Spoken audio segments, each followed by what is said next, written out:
Cesarea. Hace 2000 años, el rey Herodes construyó una maravillosa ciudad junto al mar. Y durante 13 siglos, la ciudad de sus sueños floreció. Pero su historia era una pesadilla, reflejo de su creador, cruel y sangriento. En ella, Poncio Pilatos ocupó el cargo de gobernador. San Pablo estuvo encarcelado y San Pedro ayudó a un centurión romano a descubrir su fe. Pero al final, Cesarea se perdió en el tiempo y sus tesoros terminaron sepultados bajo la arena y el mar. Esta es la historia de la ciudad perdida de Herodes.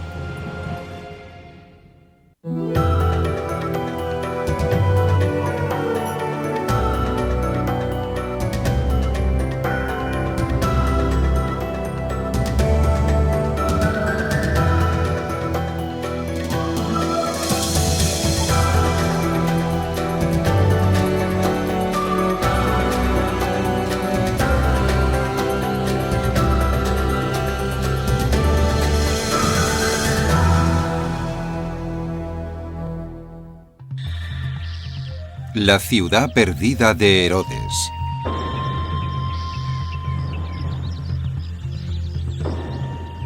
El alba. Los primeros rayos de la mañana iluminan un paisaje ancestral. Un lugar cuyo pasado sombrío y tumultuoso tiene una historia caleidoscópica. Estamos en Israel, a 56 kilómetros al norte de Tel Aviv, en la costa mediterránea. Un equipo de aventureros formado por arqueólogos, historiadores y estudiantes voluntarios se ha levantado al amanecer para adelantarse al sol abrasador. Su misión, descubrir el pasado. Todavía algo dormidos, se dirigen hacia diversos yacimientos en tierra y en el mar de la antigua ciudad portuaria de Cesarea. Sueñan con recorrer sus antiguas calles y tocar tesoros que llevan miles de años perdidos con tan solo alargar la mano. Desde finales de los 40, la ciudad ha legado una deslumbrante colección de tesoros. Su belleza contrasta dramáticamente con el horror que esta ciudad de muerte y destrucción presenció.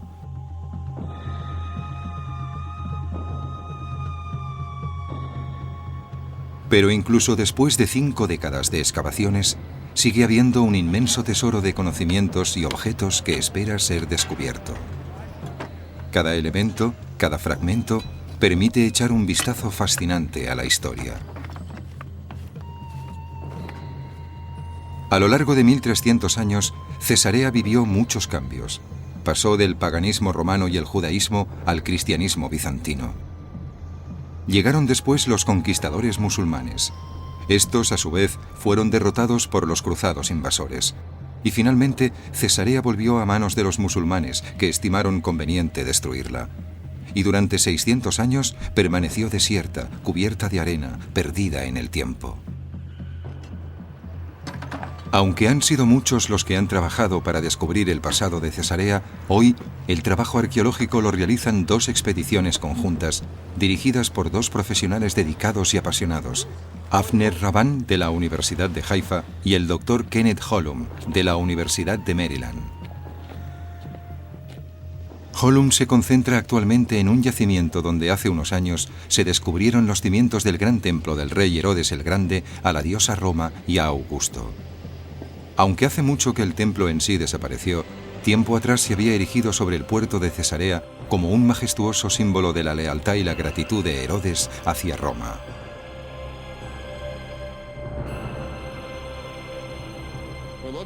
Estamos en los cimientos del templo del rey Herodes a la diosa Roma y a Augusto. Era todo un personaje. El rey Herodes era un dignatario de un poder, una ambición y una capacidad enormes. Cualidades que usó para ascender desde la nada hasta la corona de uno de los reinos más poderosos de los confines del Imperio Romano. Lo logró ganándose la amistad del emperador Augusto, que se convirtió en su protector. Y para expresar su lealtad, para agradecer a Augusto y a los romanos que lo coronaran rey y lo mantuvieran en el poder en el reino de los judíos, Herodes construyó este templo a la diosa pagana Roma, la personificación del Imperio Romano, y al emperador de la época como a un dios. Augusto era adorado en este templo como un dios. Aunque parezca increíble, al mismo tiempo que estaba construyendo un templo pagano, algo inconcebible para un judío, Herodes reconstruía en Jerusalén el templo sagrado al Dios de Israel. El original había sido construido siglos antes por el rey Salomón, considerado el más grande de los reyes judíos. Los judíos, sin embargo, detestaban a Herodes. Según el historiador Flavio Josefo, la herencia judía de Herodes se remontaba solo a una generación, a su padre, que se había convertido. Peor aún, Herodes había usurpado el poder a la familia que lo ostentaba legítimamente y era considerado un adulador de Roma, el opresor pagano de los judíos y de Jerusalén. Así que con la construcción de los dos templos para los dos cultos, Herodes intentaba mantener el equilibrio político, pero las razones ocultas tras la fundación de Cesarea eran de otro orden. Yo lo llamaría el complejo de rey Salomón, porque quería ser Salomón II. Para ganarse la legitimidad se convirtió en un superrey, en un superconstructor con un superproyecto, y con el tiempo enriqueció económicamente su reino. Y lo que intentó entonces, y logró hacia el final de su reinado, fue ser uno de los reyes más ricos del Imperio Romano.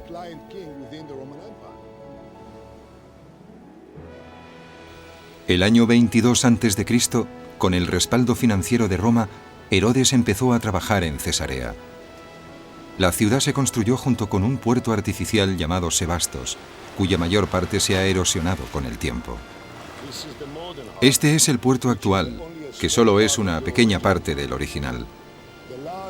La mayor parte, la dársena externa del puerto, está ahora hundida debido a una ruptura lineal.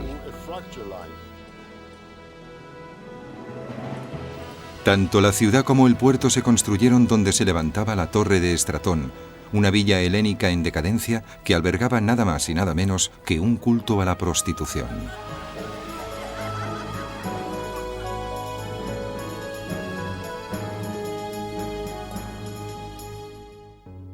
Pero Herodes tenía otros planes.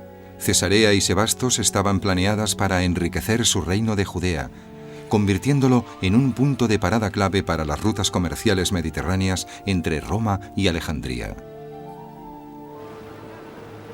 A medida que los submarinistas exploran las aguas de Cesarea, son conscientes del extraordinario logro que este puerto significó para su época e incluso para la actualidad. Supera a cualquier puerto moderno que se esté construyendo o se haya construido recientemente en la costa israelí. El puerto es uno de los espectaculares logros arquitectónicos que reflejan tanto su carácter como el de los proyectos que Herodes impulsaba.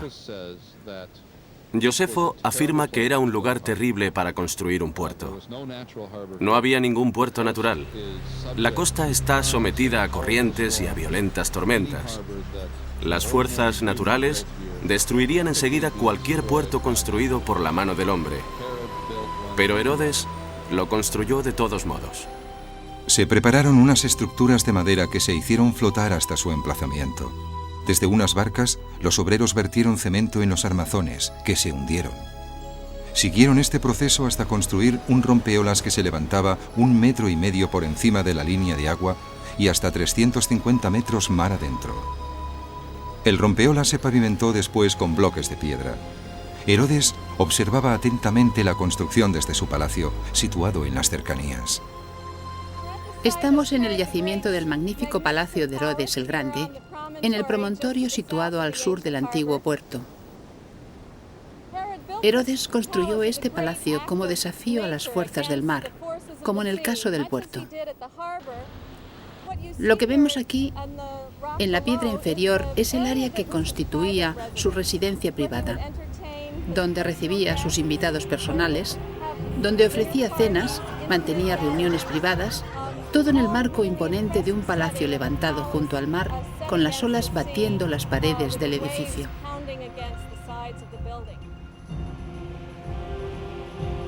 Todavía podemos ver las ruinas de la piscina central excavada en la roca e imaginar a Herodes retozando en ella con alguna de sus 10 esposas. Unos 10 años después de que Herodes terminara el palacio inferior, las obras en la ciudad avanzaron de tal manera que Herodes consideró su inauguración y la clase de celebraciones que se harían. Para alojar a los dignatarios y los invitados de honor que asistirían a los festejos, Herodes necesitaba idear una nueva parte del palacio.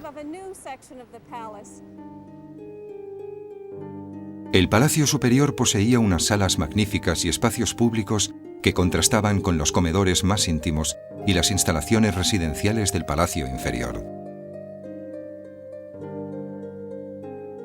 Estas columnas fueron reconstruidas en el lugar donde encontramos las originales durante las excavaciones. Había 2 pisos de habitaciones que habrían contenido baños y salones, además de salas grandes para celebrar banquetes y para recibir visitas durante los festejos inaugurales de la ciudad. Aunque el rey Herodes era judío y la población de Cesarea albergaba a millares de judíos, la ciudad era definitivamente romana. Desde su nombre hasta su arquitectura, su gobierno y su cultura lo eran sin ninguna duda. Aquí, en el anfiteatro de Herodes, durante los festejos inaugurales de la ciudad en el año 10 a.C., Herodes ofreció carreras de cuadrigas y juegos atléticos para agasajar tanto a sus benefactores romanos como a sus súbditos. Más adelante, el gusto de Herodes por el espectáculo dio un giro morboso. Introdujo el deporte mortal de las luchas de gladiadores. Al parecer a Herodes le gustaban y las admiraba. Y cuando construyó el anfiteatro, fue diseñado en parte para poder alojar esta clase de espectáculo. No me gusta demasiado este aspecto del carácter de Herodes, pero supongo que lo hacía para equipararse a sus amigos romanos.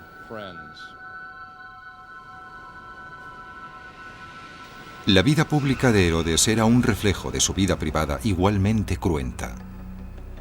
Mariamne era la favorita de sus 10 esposas. La amaba tanto que construyó una torre en su honor en Jerusalén. Pero cuando sospechó que le era infiel, la mandó ejecutar. También ordenó ajusticiar a 3 de sus hijos porque creía que estaban conspirando para destronarlo. Supuestamente, el propio Augusto dijo una vez de su protegido judío: «Es mejor ser un cerdo de Herodes que uno de sus hijos». Herodes era un hombre profundamente paranoico. Esto también se puede apreciar en su arquitectura. Era un hombre que creía tener la vida pendiente de un hilo. Así que lo dispuso todo para tener no solo muchos palacios, sino palacios bien definidos. En especial Masada, que Herodes construyó a modo de refugio. Herodes no tuvo que retirarse nunca temeroso a Masada, pero con el tiempo este palacio sería el último refugio de sus súbditos judíos que se enfrentaron al dominio romano décadas después de su muerte. Su famosa revuelta del año 66 empezaría en Cesarea.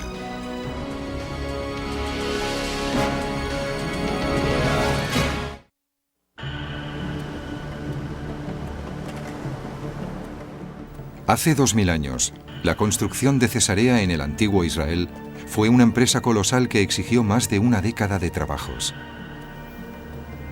Era una ciudad proyectada, totalmente moderna para la época, con un acueducto que le hacía llegar una indispensable agua corriente desde el cercano Monte Carmelo. La ciudad prosperó alrededor de 13 siglos. En la actualidad se conserva gran parte del acueducto como un enorme tesoro de la arquitectura que ha sobrevivido a los estragos del tiempo. Los acueductos romanos son uno de sus monumentos más asombrosos. Transportaban el agua desde manantiales situados a larga distancia, mediante túneles abiertos en la roca, en montañas, y con puentes en lugares bajos, como el que vemos aquí detrás. No lo hacían para suministrar agua, sino para suministrar mucha agua. Querían agua suficiente como para que ésta fluyera constantemente en las fuentes y pudiera abastecer los baños públicos que tanto le agradaban.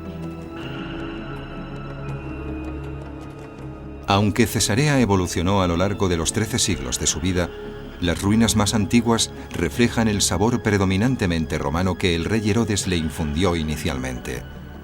Entre los primeros habitantes de la ciudad figuraban oficiales y soldados romanos que le daban apoyo como rey. Cesarea era una ciudad muy romana y tenía estatuas en todos sus sectores. Eran estatuas de dioses, de diosas, del emperador, retratos de las personalidades de la ciudad. Las elegirían los habitantes de Cesarea para decorarla, para colocarlas en su casa o en sus jardines. Uno de los descubrimientos más apasionantes de la estatutaria de Cesarea se produjo a principios de los 70, cuando los trabajadores de un yacimiento de la parte oriental de la ciudad descubrieron una estatua de mármol.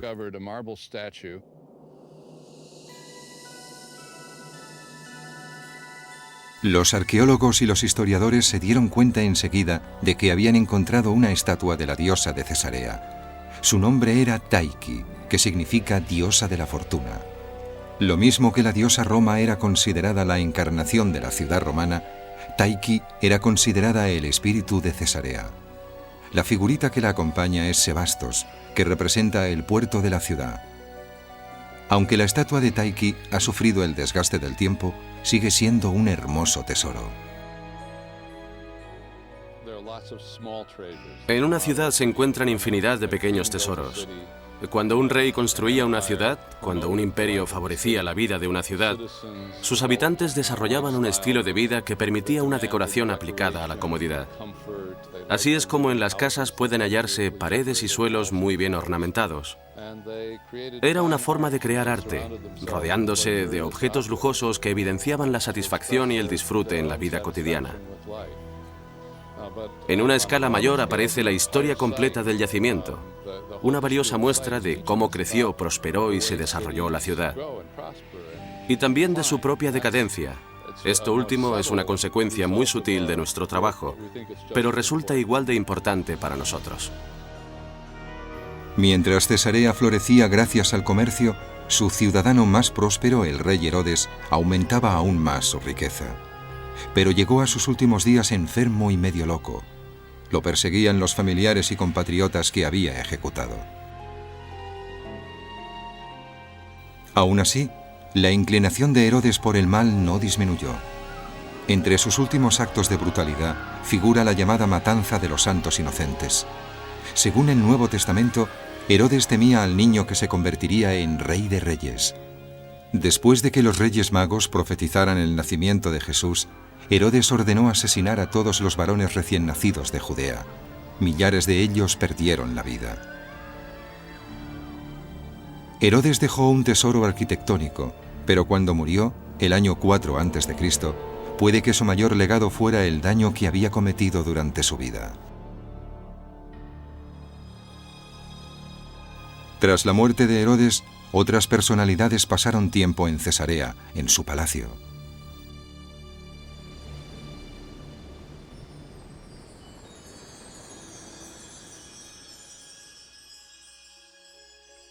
En un extraño giro del destino, el hombre que había condenado a Jesús al nacer y también el que lo condenaría a morir vivieron en este palacio. El año 44, el gobernador de Cesarea, que vivía en la antigua residencia de Herodes, no era otro que Poncio Pilatos.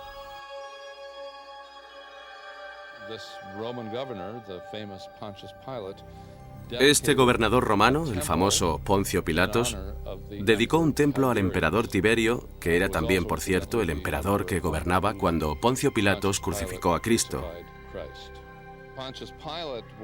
Resulta que Poncio Pilatos también era conocido aquí, en Cesarea, por una inscripción, y es una de las pocas figuras del Nuevo Testamento que aparece en diferentes fuentes escritas.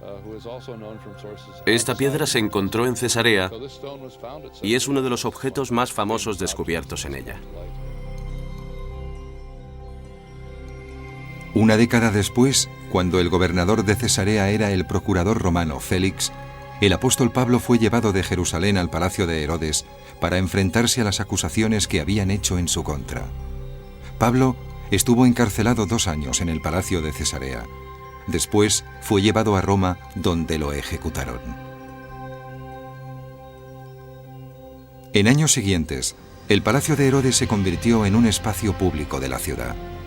Pero la animadversión que Herodes despertó entre sus conciudadanos pareció perdurar entre las paredes de su palacio. En medio del patio hay un pozo en el que la gente lanzaba maldiciones, que encontramos durante las excavaciones. En la antigüedad no deseabas lo mejor a la gente, le deseabas lo peor. Y tal vez estas maldiciones, una vez descifradas, nos revelarán aspectos sobre la naturaleza pública de este sitio. Estas maldiciones, por ejemplo, serían contra un juez que dictó una sentencia desfavorable o contra un amante que había rechazado a alguien. La ciudad de Herodes junto al mar resultó ser también una maldición para los judíos, el pueblo con el que Herodes había afirmado tener una afinidad espiritual. 5 décadas después de la muerte de Herodes, en la ciudad existía una división permanente entre los judíos y los gentiles. Un procurador romano empeoró aún más la situación al desproveer a los judíos de su ciudadanía. El año 66, Cesarea era un polvorín. Lo que ocurrió tuvo lugar en una calle de Cesarea, una calle que aún no hemos identificado. Al parecer era un pasaje bastante estrecho que conducía a una sinagoga. Y algunos jóvenes alborotadores paganos hicieron un pequeño sacrificio en esta calle frente a la sinagoga, que para los judíos tenía una especial consideración. Fue una provocación enorme.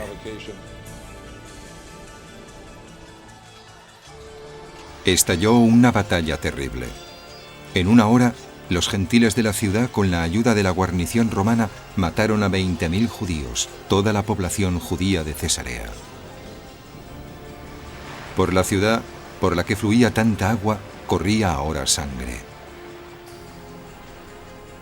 2.500 personas que intentaron huir murieron después en el anfiteatro de Herodes, donde fueron devoradas por animales salvajes o bien obligadas a participar en luchas de gladiadores. La población gentil de Cesarea aplaudió la carnicería. Según Josefo, esta fue la chispa que encendió la rebelión de los judíos del año 66.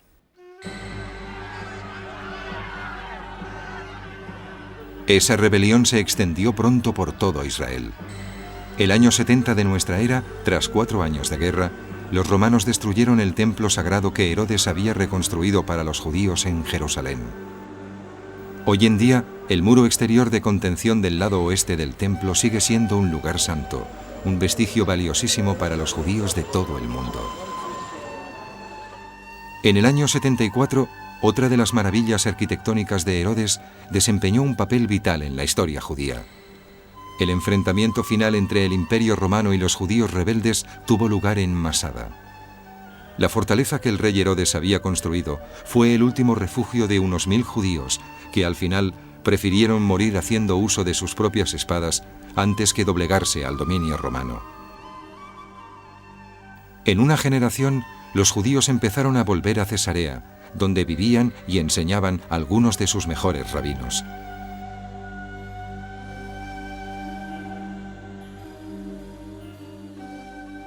Queda muy poco de la que fue en su día una importante cultura judía en Cesarea. Estos pocos objetos no hacen justicia a sus más de 20.000 habitantes judíos.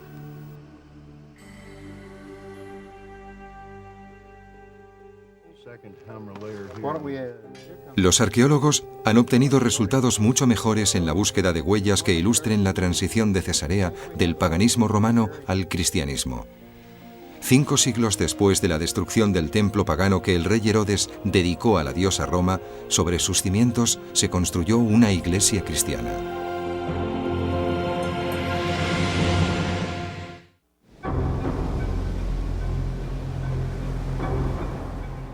El siglo I, los romanos se encontraban en la cúspide de su poder en Cesarea. La revuelta judía había sido aplastada y la influencia pagana era omnipresente. Pero entonces apareció un nuevo colectivo. Algo que destaca en Cesarea es que hubo cristianos desde muy al principio. Tenemos a San Pablo y a San Pedro. En esta ciudad había una fuerte presencia cristiana, además de una fuerte presencia judía. Y también había samaritanos. Era una ciudad multicultural. Muchas de las demás ciudades del Imperio Romano eran completamente paganas, pero en Cesarea coexistían muchos y muy diversos cultos religiosos.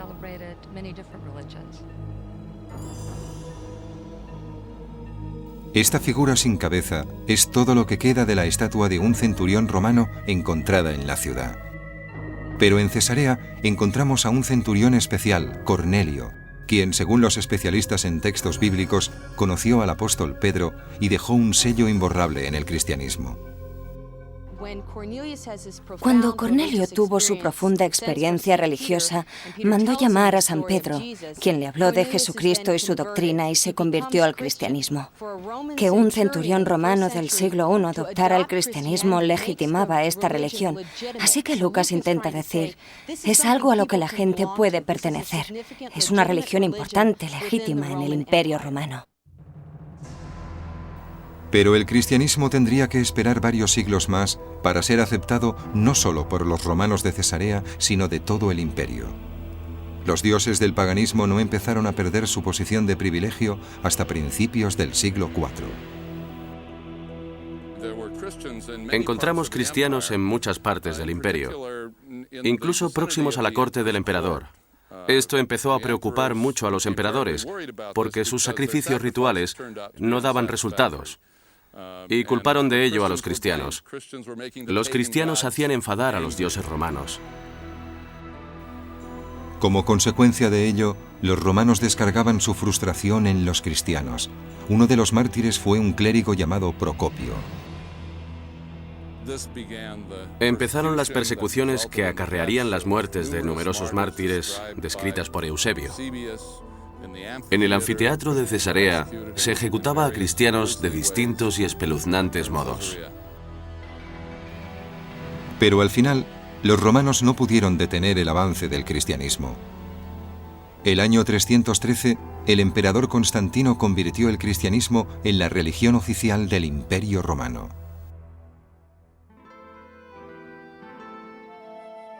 La transición de Cesarea desde la influencia pagana romana en el año 324 a la era cristiana bizantina en el año 640 se refleja en varias piezas encontradas en la ciudad. La cruz en lo alto de este capitel es un ejemplo de ello. Pero la prueba más extraordinaria ha sido hallada hace poco. Descansa en lo alto del templo pagano de Herodes. Este templo estuvo en pie del siglo I al siglo III, y a principios del siglo IV, Cesarea se convirtió al cristianismo. Y es probable que entonces el templo fuese abandonado.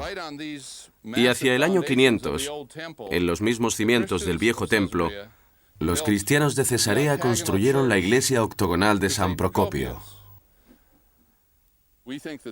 Creemos que estas piedras pertenecen a esa iglesia. Esta es una de las columnas de la columnata interior que sostenía una gran cúpula que se elevaba sobre el puerto y que era una referencia, no solo de Cesarea, sino del paisaje que la rodeaba. Esta iglesia es uno de los principales objetivos de nuestra excavación. Nos encantaría encontrar pruebas concretas que demostraran que estamos realmente ante la iglesia de San Procopio. Cuando el Dr. Holum y sus compañeros arqueólogos trabajan en un yacimiento en Cesarea, tienen una idea general de lo que van a encontrar. Pero bastante a menudo, y con gran alegría por su parte, hay sorpresas. Esto es una muela con la que los antiguos habitantes de Cesarea molían grano para obtener arena. Puede que no sea muy relevante, pero un ciudadano usó esta muela para esconder su fortuna.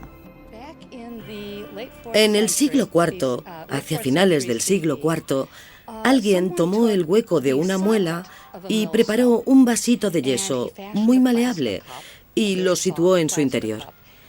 Después metió 99 monedas de oro, su fortuna, en esa caja que había preparado. y lo enterró todo bajo el suelo de su casa.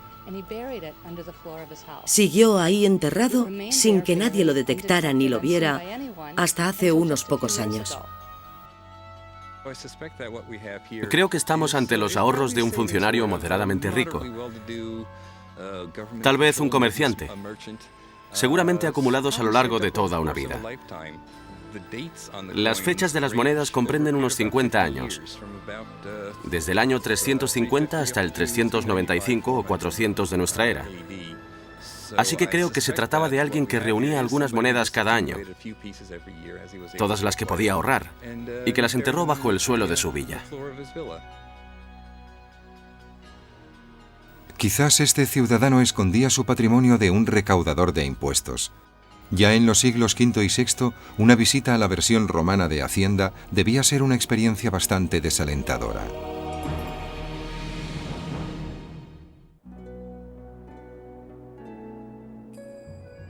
A juzgar por algunos de los tesoros que se conservan, Cesarea, en su período bizantino entre los siglos V y VI, fue bastante próspera. Y como sucede en nuestros días, el gobierno se quedaba una parte considerable de la riqueza de sus ciudadanos en forma de impuestos. Existía un elaborado sistema fiscal, no demasiado distinto al de la actual Hacienda, con sus temidas inspecciones. Supongo que esta sala pertenecía al palacio del gobernador y era donde los contribuyentes esperaban sus inspecciones, concepto este que todavía hoy nos resulta familiar. Alrededor de la sala hay bancos, donde se sentaban los contribuyentes, y en medio del piso hay una inscripción que podían leer y que podía irles bien mientras consideraban su situación. La inscripción reza: si no quiere temer el gobierno, actúe bien, y el gobierno lo alabará. Es decir, pague los impuestos y el gobierno lo alabará. Uno de los descubrimientos más recientes y apasionantes del tesoro del período bizantino de Cesarea fue el hallazgo de estos 11 adornos dorados de un cinturón. Los arqueólogos creen saber a quién pertenecía. Dos de las piezas forman una hebilla.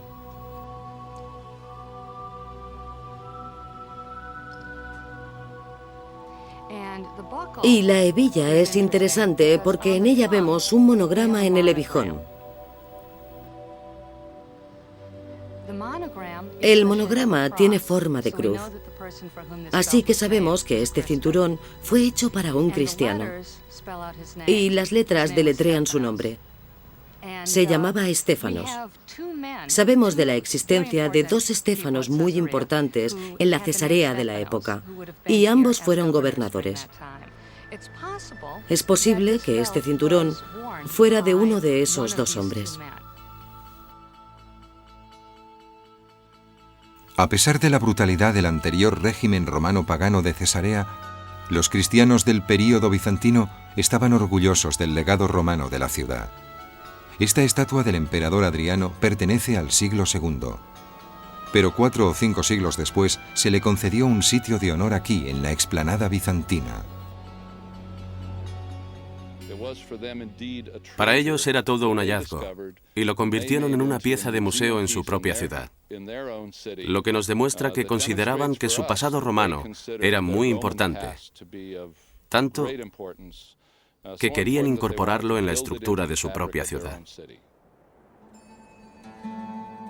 Si bien la transición de Cesarea de la era romana al período cristiano bizantino había sido gradual, la irrupción de la era musulmana mediante la fuerza y la violencia supuso un cambio radical.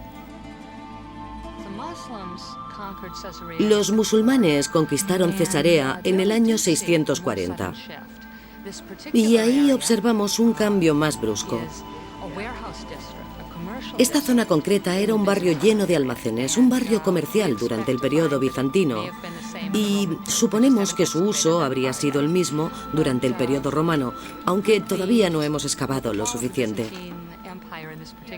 Pero en la caída del Imperio bizantino, cuando llegaron los musulmanes, esta zona concreta de la ciudad pasó a ser un barrio residencial. Al excavar un pozo parecido a este en otra zona de Cesarea identificada como musulmana, los arqueólogos encontraron una serie increíble de piezas. Esta es solo una muestra representativa de los 300 productos de un antiguo propietario de una tienda. Contiene un surtido de objetos tanto locales como importados de cerámica y de cristal, útiles de cocina, estatuillas y objetos de metal decorados, como estos candelabros y este calentador. Este jarrón de cristal de casi 20 litros es el mayor que se ha encontrado de su clase.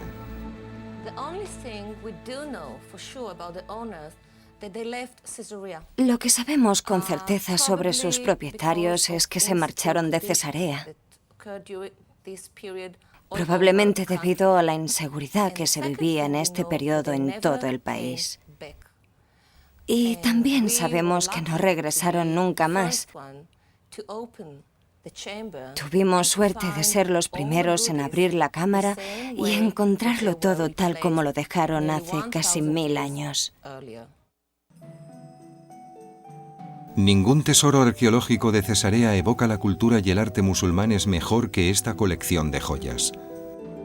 Las piezas datan aproximadamente del año 1090 y debieron pertenecer a la esposa favorita o a la concubina de uno de los comerciantes o terratenientes acaudalados de la ciudad. Encontramos toda clase de reflejos de una vida espléndida, cómoda, y valoramos y disfrutamos estas cosas, porque muchas de ellas son objetos hermosos. La inscripción en este amuleto procede del Corán, el libro sagrado del Islam. Protegía a su propietaria y reza: di, Él es Alá, el único, Alá, el misericordioso. Pero es evidente que algún inminente peligro llevó a la propietaria a ocultar sus joyas en este jarrón y a huir. Es probable que fuera el miedo a la invasión de los ejércitos cruzados de Europa, que sitiaron la ciudad en el año 1101, aniquilaron a sus habitantes e iniciaron una última y violenta etapa en la historia de la ciudad soñada de Herodes. Fue un periodo más bien sangriento, y no solo al principio. Tras 2 o 3 generaciones, los cruzados perdieron la iniciativa militar, a finales del siglo XII, y a partir de entonces, Cesarea fue pasando de manos de los cruzados a la de los musulmanes, y viceversa. Y finalmente, en 1252, Luis IX, en la Sexta Cruzada, ayudó a refortificar Cesarea con sus propias manos. La impresionante escarpa y contraescarpa, el glacis que constituye ahora una parte tan impresionante de estas fortificaciones, data de ese periodo.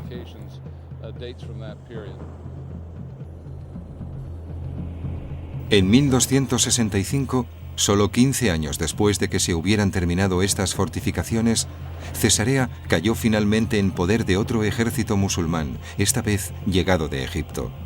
Los mamelucos egipcios perdonaron la vida a los cruzados y los echaron de la ciudad. Los musulmanes estaban decididos a que Cesarea no volviera a tentar a ningún invasor extranjero.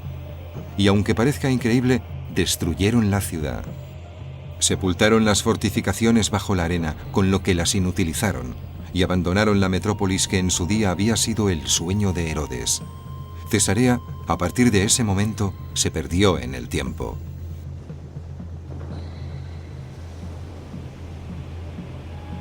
Pero en el siglo XX, Cesarea viviría un renacimiento maravilloso que habría iluminado con una sonrisa el mismísimo rostro sombrío del rey Herodes.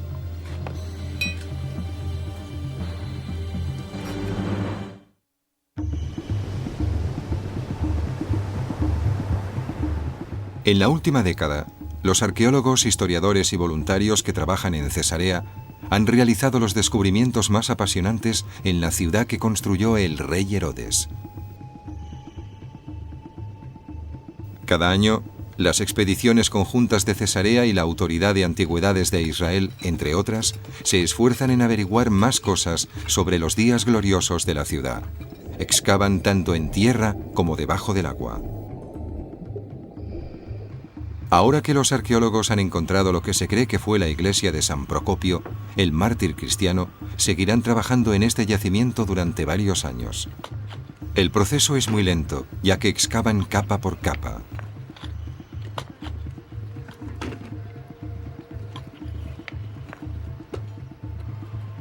En medio de la canícula y del trabajo duro, la camaradería contribuye a que todo se lleve mejor. El doctor Kenneth Hollum y su eficaz equipo de arqueólogos han llegado hasta lo que creen el suelo original de la iglesia de San Procopio.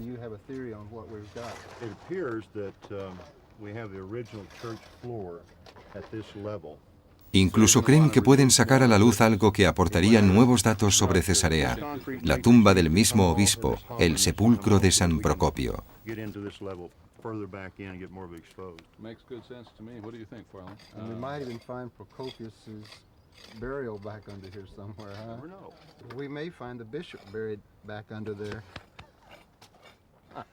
We might. If we do, you'll be the first to know. Okay, thank you. Nuestros conocimientos sobre el pasado de Cesarea han aumentado considerablemente en la última década gracias al trabajo de los arqueólogos. Es una muestra de su perseverancia, su paciencia y sobre todo su pasión por la ciudad perdida de Cesarea. A muchos estudiantes, el desafío intelectual de desentrañar lo que ocurrió en el pasado, a partir de restos arqueológicos, les resulta una experiencia intelectual estimulante. Pero a veces, la experiencia es simplemente apasionante para los estudiantes voluntarios, como cuando se descubre un tesoro. Fue realmente fantástico encontrar estas piezas de oro. Vienes aquí esperando encontrar fragmentos de cerámica, quizás alguna moneda, pero nada así. Salieron de la tierra con el mismo aspecto que tienen ahora en la mesa. Son unas piezas preciosas.